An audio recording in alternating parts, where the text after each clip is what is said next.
Welcome to learning made easy. आज basically जो हम डिस्कस करने जा रहे हैं इसके अंदर वो हम डिस्कस करने लगे हैं इकोनॉमिक्स के बारे में। लेट्स गेट स्टार्टेड कि व्हाट इज इकोनॉमिक्स। हम फंडामेंटल्स लेके चलेंगे। Initially what will be doing over here कि just want to realize you all that के economics is not a horror show. ठीक है, economics is everywhere. First of all हम एक बुकिश नॉलेज की तरफ चलेंगे। जो बुकिश डेफिनेशन है इसकी, बुकिश डेफिनेशन कहती है कि it's a study of science where the human beings manage to produce goods and services with limited resources in order to satisfy their unlimited needs and demands। अगर मैं इस definition को, जो बुकिश डेफिनेशन है, इसको एवरीडे लाइफ के अंदर लेके आऊं तो आपको बहुत चीजें आसान लगेंगी। इन अ सेंस इस तरह कि जस्ट कंसिडर योरसेल्फ कि आपके पास you have 1000 rupees in your pocket and you are in a market. एक तरफ आपको अपने एक्सपेंसेस देखने हैं, अपनी रिक्वायरमेंट्स देखनी है, अपनी नीड्स देखनी है। एक तरफ सिर्फ आपके पास 1000 रुपीज हैं, जो कि एक लिमिटेड रिसोर्स है जो आपके पास मौजूद है, जिससे आपने अपना सेटिस्फेक्शन लेवल अचीव करना है। Either you can purchase only one thing of 1000 rupees, or you can deal with a number of other products in the market or services जो कि आप 1000 रुपीज में ले सकते हैं। It depends upon you कि आप commodities के दरमियान में कैसे चीज़ों को analyze करते हैं।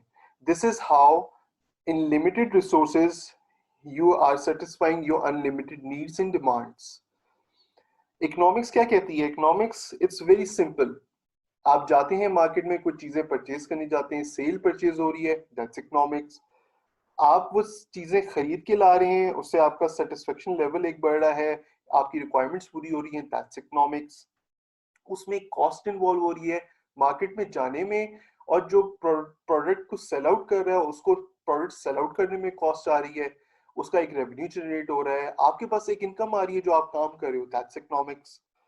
तो as a whole everyday life work जो आप कर रहे हो, जहां पैसा की इन्वॉल्वमेंट है, जहां आपके आने जाने के रिसोर्सेज लग रहे हैं, that's everything is economics. Move आगे थोड़ा सा चलते हैं हम।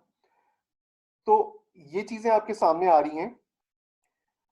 बेसिकली अगर मैं इसको थोड़ा सा हाईलाइट कर दूं तो माइक्रो इकोनॉमिक्स तीन टाइप्स आ रही हैं: micro economics, macro economics and managerial economics.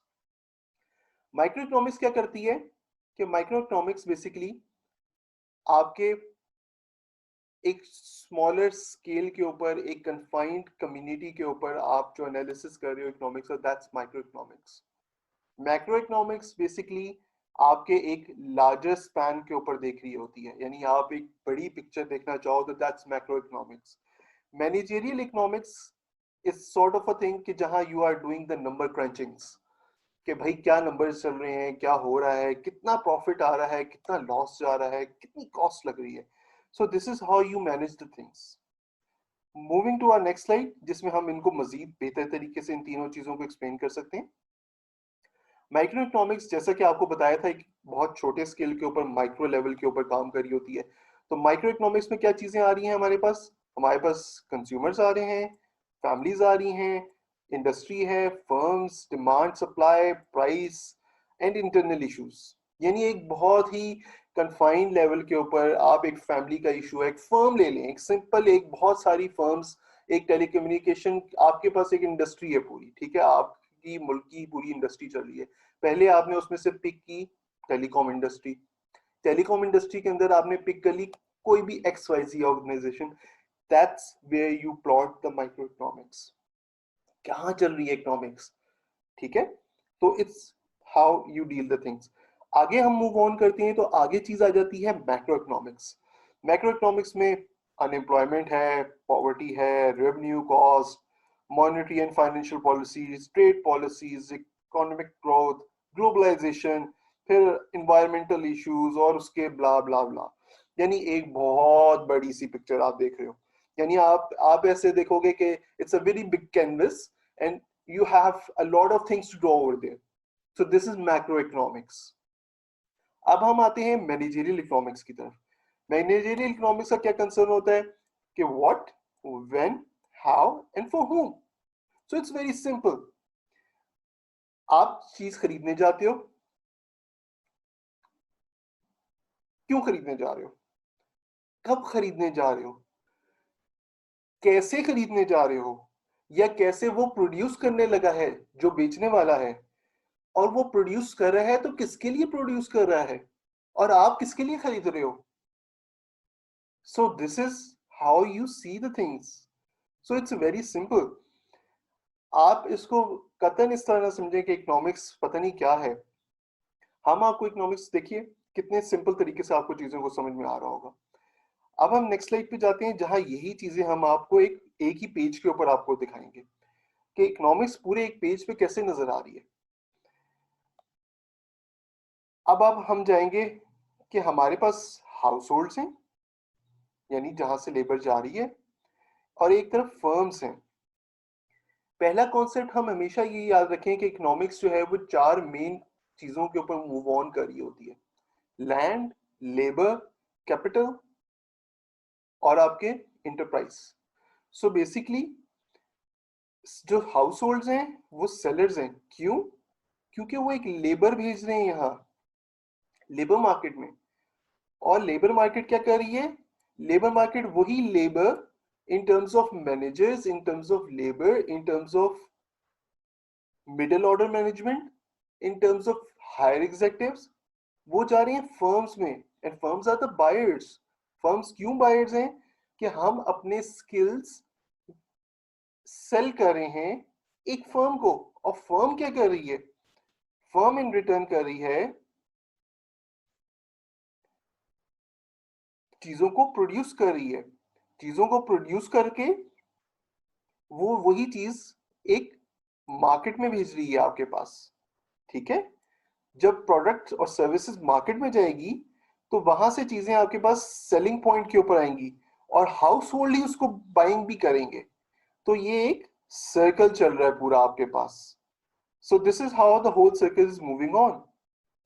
अब इसके अंदर एक चीज आती है जो कि कैपिटल मार्केट आती है। कैपिटल मार्केट क्या कर रही है कि कैपिटल मार्केट आपके इंटरमीडिएटर्स होते हैं जहां बहुत सारा पैसा जमा हो रहा है। इंटरमीडिएटर्स में बैंक्स भी आ जाती हैं, इन्वेस्टमेंट कंपनीज भी आ जाते हैं। तो वो मिलके बेसिकली इन दोनों एंड्स को मीट करवा रहे होते हैं। इन दोनों एंड्स को मीट करने के लिए आपको कैपिटल मार्केट की लाजमी जरूरत पड़ती है। और कैपिटल मार्केट किससे चल रही है? कैपिटल मार्केट एक रेगुलेटरी अथॉरिटी के थ्रू चल रही है, जिसमें पाकिस्तान में एससीसीपी है, और यही एससीसीपी रेगुलेट कर रही है किसको? फर्म्स को। So this is how things are moving on. अब हम आगे चलते हैं कि कमोडिटीज आ गई हमारे पास। कमोडिटी, फर्म देखती है कि यार मेरे पास कमोडिटी आ रही है, और साथ ही साथ उस कमोडिटी को प्रोड्यूस करने के लिए देखा जाता है कि यार डिमांड क्या है। डिमांड और सप्लाई को मीट किया जाता है। उसके हिसाब से कॉस्ट एनालिसिस किया जाता है। कॉस्ट एनालिसिस के बाद आपकी प्रोडक्शन लाइन शुरू हो जाती है कि प्रोडक्शन आपकी कैसे लेके चलनी है। ये चीजें फर्म जब नोट डाउन कर रही होती है तो उसके बाद उसके पास जो अगली चीज आती है वो आती है कि यार इलास्टिसिटी भी तो देखनी है ना, मैंने प्राइस को भी तो देखना है कि प्राइस कैसे मैंने लेके चलनी है।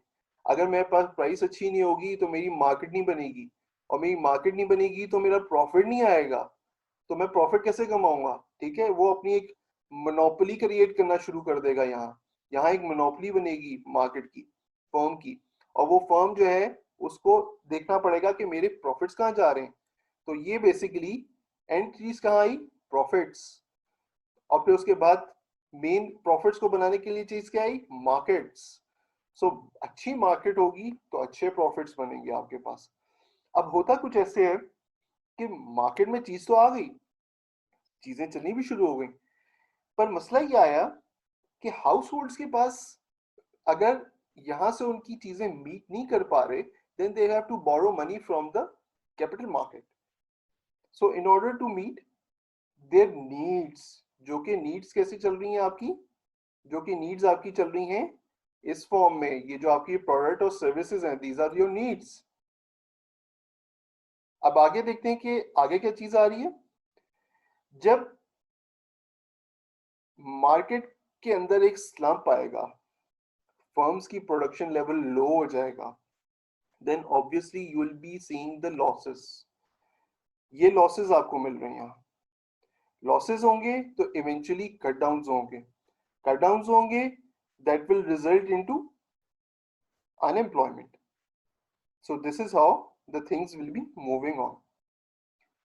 अगली चीज जो हमें देखने की ज्यादा जरूरत है वो है कि यार अगर ये सारा कुछ आगे जाके डाउनफॉल भी जाना है तो वेयर आर द इन्वेस्टर्स?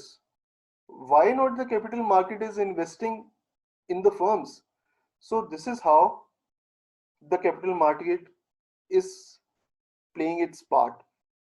जब हाउस होल्ड्स अपनी सेविंग्स डालते हैं इधर कैपिटल मार्केट में, वो सेव भी तो कर रहे हैं पैसा यहाँ अपना। जरूरी तो नहीं है कि वो बोरो ही कर रहे हैं, वो सेव भी कर रहे हैं।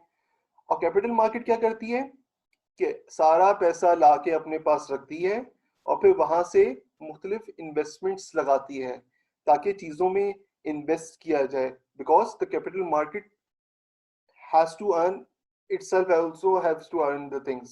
उसने भी तो अर्निंग करनी है अपनी किसी तरह, वो इन्वेस्टमेंट्स करती है।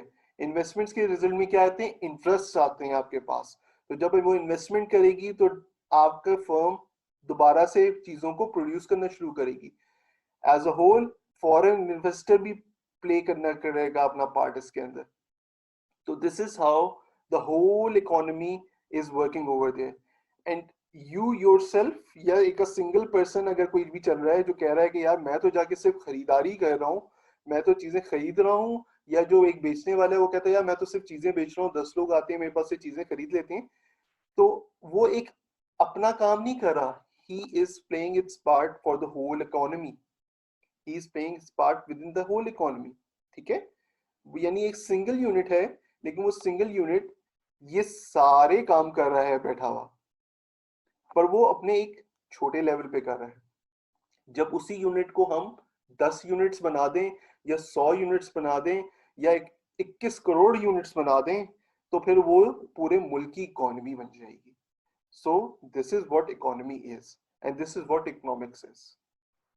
वेल व्यूअर्स, आई थिंक कि आपको आज का लेक्चर बहुत अच्छा लगा होगा और आप हमें अपने फीडबैक से जरूर इंटीमेट कीजिएगा कि how you like it and you give us your feedback as well. तो